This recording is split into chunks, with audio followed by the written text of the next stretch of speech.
বন্ধুরা দেখুন, আজ আমরা এমন এক অবিশ্বাস্য দৃশ্যের সামনে দাঁড়িয়ে আছি যা শুধু চোখে দেখা নয়, মনে অনুভব করার মতো। একটি বিশাল কাচের কন্টেনার, পুরোটা পানিতে ভরা। চারিদিক থেকে দেখা যাচ্ছে যেন প্রতিটি মুহূর্ত দর্শকের সামনে পরিষ্কারভাবে ধরা পড়ে।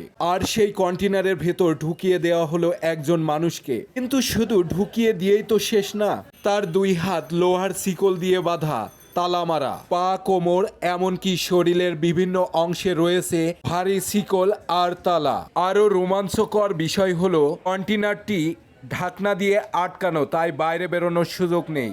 এই অবস্থায় একজন সাধারণ মানুষ হয়তো আতঙ্কে ভেঙে পড়বে। তিনি অত্যন্ত ধৈর্যের সাথে হাতের শিকল খোলার পর তালাগুলো একের পর এক চাবি দিয়ে খুলতে শুরু করলেন। প্রতিটি সেকেন্ডই মৃত্যুর সাথে যুদ্ধ, কিন্তু তার চোখে কোনো ভয় নেই, আছে শুধু মনোযোগ। দর্শকরা বাইরে দাঁড়িয়ে নিঃশ্বাস বন্ধ করে দেখছে।